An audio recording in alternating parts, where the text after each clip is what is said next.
अगर आप entrance exam देने जा रहे हैं एलएलबी का तो यह वीडियो है आपके लिए बहुत ही काम का।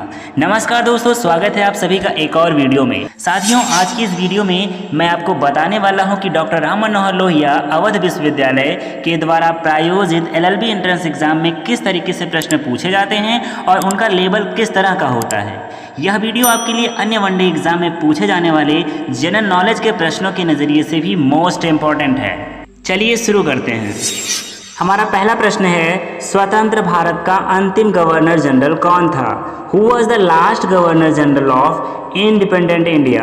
तो इसका सही जवाब है ऑप्शन ए, सी राजगोपालाचारी। चक्रवर्ती राजगोपालाचारी स्वतंत्र भारत के अंतिम गवर्नर जनरल थे। आपको याद रखना है, सी राजगोपालाचारी। हमारा अगला क्वेश्चन है, किस वर्ष से महिलाओं को ओलंपिक खेलों में भाग लेने के लिए अनुमति प्रदान की गई? In which year were women allowed to participate in Olympic Games? तो इसका सही जवाब ऑप्शन सी, सन 1900 से। सन 1900 से महिलाओं को ओलंपिक खेलों में भाग लेने के लिए अनुमति प्रदान की गई थी। ठीक है। अगर आपसे पूछा जाता है कि प्रथम भारतीय महिला कौन थी जिन्होंने ओलंपिक में पार्टिसिपेट किया था, तो आपका जवाब हो जाएगा दीपा कर्माकर। दीपा कर्माकर भारत की प्रथम महिला थी जिन्होंने ओलंपिक खेल में पार्टिसिपेट किया था। आपको याद रखना है।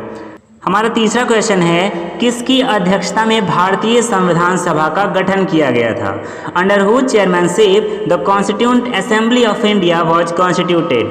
तो इसका सही जवाब हो जाएगा option C, doctor Sachchidanand Sinha. Doctor Sachchidanand Sinha की अध्यक्षता में ही संविधान सभा का गठन किया गया था। लेकिन प्रथम सत्र का आयोजन जब हुआ इसका संविधान सभा का, कब हुआ था? 11 दिसंबर 1946। 11 दिसंबर 1946 के प्रथम सत्र के आयोजन में ही डॉक्टर राजेंद्र प्रसाद को स्थायी अध्यक्ष घोषित कर दिया गया था।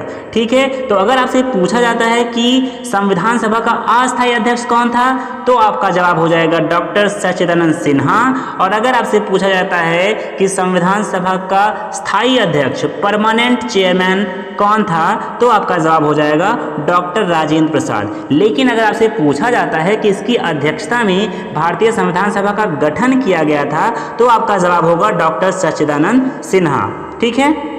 हमारा अगला क्वेश्चन है, भारतीय संविधान में वर्णित राज्य के नीति निर्देशक तत्व किस देश के संविधान से लिया गया है? The directive principle of state policy contained under the Indian constitution has been borrowed from? तो इसका सही जवाब हो जाएगा ऑप्शन बी, आयरलैंड का संविधान। आयरलैंड के संविधान से नीति निर्देशक तत्वों को भारतीय संविधान में लिया गया था। ठीक है। हमारा पांचवा क्वेश्चन है, निम्नलिखित वादों में से किस एक वाद को मौलिक अधिकार के वाद के नाम से जाना जाता है?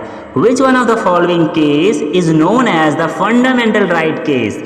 तो इसका सही जवाब हो जाएगा ऑप्शन डी, केशवानंद भारती बनाम केरल राज्य। Kesavananda Bharati versus state of Kerala.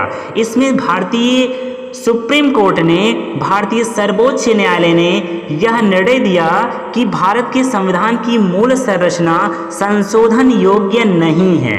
ठीक है। भारतीय संविधान की जो मूल संरचना है वो संशोधन के योग्य नहीं है। केशवानंद भारती बनाम केरल राज्य के केस में ऐसा सुप्रीम कोर्ट ने कहा था। हमारा अगला क्वेश्चन है, किसकी अध्यक्षता में भारतीय राष्ट्रीय कांग्रेस का प्रथम अधिवेशन हुआ था? Under whose presidentship the first session of the Indian National Congress was held? तो इसका सही जवाब है option D, WC Banerjee. Womesh Chandra Banerjee के अध्यक्षता में भारतीय राष्ट्रीय कांग्रेस का प्रथम अधिवेशन हुआ था। आपको याद रखना है, WC बनर्जी। हमारा अगला क्वेश्चन है, किस संविधान संशोधन के द्वारा भारतीय संविधान की प्रस्तावना में पंथ निरपेक्ष एवं समाजवादी शब्दों को जोड़ा गया? By which amendment of the Constitution word secular and socialist were added to the preamble of the Indian Constitution? तो इसका सही जवाब हो जाएगा option A, 42nd constitutional amendment act 1976। 42वां संविधान संशोधन अधिनियम 1976 के द्वारा भारतीय संविधान के प्रस्तावना में पंथ निरपेक्ष और समाजवादी शब्दों को जोड़ा गया था। क्वेश्चन नंबर 8 है, रामकृष्ण मिशन का संस्थापक कौन है? Who is the founder of Ramakrishna mission?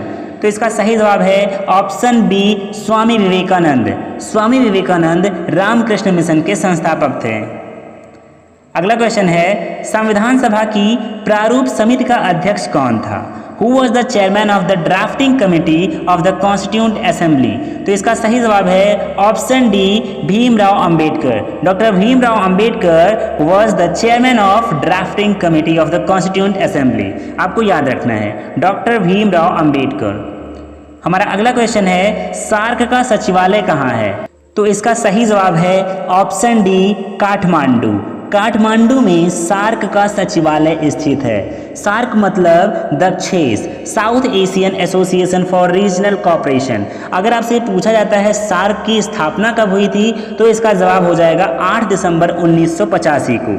ठीक है, जब सार्क की स्थापना हुई थी तो इसमें कुल 7 देश थे, लेकिन सन 2005 में अफगानिस्तान भी इसका सदस्य बन गया और इस समय मौजूदा समय में सार्क में कुल 8 देश हैं। 8 देश के नाम कौन कौन से हैं? अफगानिस्तान, बांग्लादेश, भूटान, नेपाल, भारत, मालदीव, पाकिस्तान, श्रीलंका। ठीक है, आपको याद रखना है। हमारा अगला क्वेश्चन है, साहित्य में नोबेल पुरस्कार पाने वाले प्रथम अरेबिक लेखक कौन हैं? Who is the first Arabic writer awarded with Nobel prize for literature? तो इसका सही जवाब है ऑप्शन सी, नागिब महफूज। नागिब महफूज साहित्य में नोबेल पुरस्कार पाने वाले प्रथम अरेबिक लेखक हैं। ठीक है, हमारा अगला क्वेश्चन है, दास कैपिटल पुस्तक के लेखक कौन हैं? Who wrote Das Kapital? तो इसका सही जवाब है option A, Karl Marx. Karl Marx Das Kapital पुस्तक के लेखक हैं। ठीक है, अगला क्वेश्चन, किस ब्रिटिश गवर्नर जनरल के शासनकाल के दौरान भारत में डाक टिकट प्रारंभ किया गया था? Which British Governor General introduced postal stamp in India? तो इसका सही जवाब है option D, Lord Dalhousie. Lord Dalhousie के शासनकाल में भारत में डाक टिकट का प्रारंभ किया गया था। क्वेश्चन नंबर 15, निम्नलिखित में से किस अनुच्छेद में संविधान संशोधन की प्रक्रिया एवं शक्तियां प्रदान की गई हैं? In which one of the following article procedure and powers of amendment of the constitution has been given? तो इसका सही जवाब है ऑप्शन ए, अनुच्छेद 368। आर्टिकल 368 में कॉन्स्टिट्यूशन को अमेंड करने की प्रक्रिया और शक्तियां प्रदान की गई हैं। अनुच्छेद 368 आपको याद रखना है। Question number 16, the Precepts of Jesus the Guide to Peace and Happiness पुस्तक के लेखक कौन हैं? Who is the author of the book the Precepts of Jesus the Guide to Peace and Happiness? तो इसका सही जवाब है ऑप्शन ए, राजा राम मोहन राय। राजा राम मोहन राय ने the Precepts of Jesus the Guide to Peace and Happiness पुस्तक की रचना की है। ठीक है, आपको याद रखना है। अगला क्वेश्चन है, केंद्रीय सरकार के द्वारा 2008 में किस भाषा को शास्त्रीय भाषा का दर्जा प्रदान किया गया? Which language has been given the status of classical language by the central government in 2008? तो इसका सही जवाब है ऑप्शन सी, तेलुगु। तेलुगु को केंद्रीय सरकार के द्वारा 2008 में शास्त्रीय भाषा का दर्जा प्रदान किया गया है। ठीक है, अगर हम इसके इतिहास की बात करते हैं तो भारत की पहली भाषा जिसे शास्त्रीय दर्जा प्रदान किया गया था तो आपका जवाब होगा तमिल। तमिल भारत की पहली भाषा है जिसे शास्त्रीय भाषा का दर्जा प्रदान किया गया था। कब? 2004 में। और अगर बात करते हैं 2008 में एक और भाषा है जिसको शास्त्रीय भाषा का दर्जा प्रदान किया गया था, तो वह जवाब है कन्नड़। कन्नड़ को भी सन 2008 में शास्त्रीय भाषा का दर्जा प्रदान किया गया था।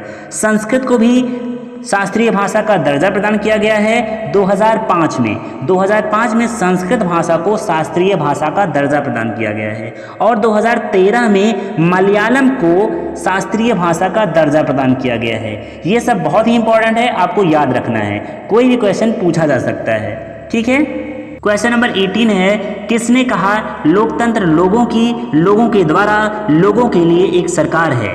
Who said democracy is a government of the people, by the people and for the people? तो इसका सही जवाब है ऑप्शन ए, अब्राहम लिंकन। अब्राहम लिंकन ने ये कहा था कि लोकतंत्र लोगों के द्वारा लोगों के लिए चुनी गई एक सरकार है। ठीक है, अब्राहम लिंकन।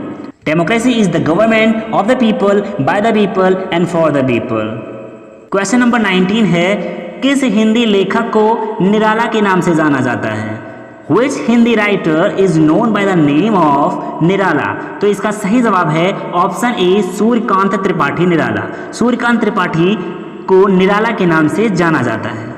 क्वेश्चन नंबर 20, प्रसिद्ध पुस्तक वी द पीपल को किसने लिखा है? Who wrote the famous book We the People? तो इसका सही जवाब है ऑप्शन डी, नानी पालकीवाला। नानी पालकीवाला ने प्रसिद्ध पुस्तक वी द पीपल को लिखा है। अगला क्वेश्चन, किस क्षेत्र में असाधारण योगदान के लिए ज्ञानपीठ पुरस्कार दिया जाता है? Jnanpith award is given for the outstanding contribution in the field of dash dash dash. तो इसका सही जवाब है ऑप्शन सी, साहित्य, लिटरेचर। लिटरेचर के क्षेत्र में असाधारण योगदान के लिए ज्ञानपीठ पुरस्कार को दिया जाता है।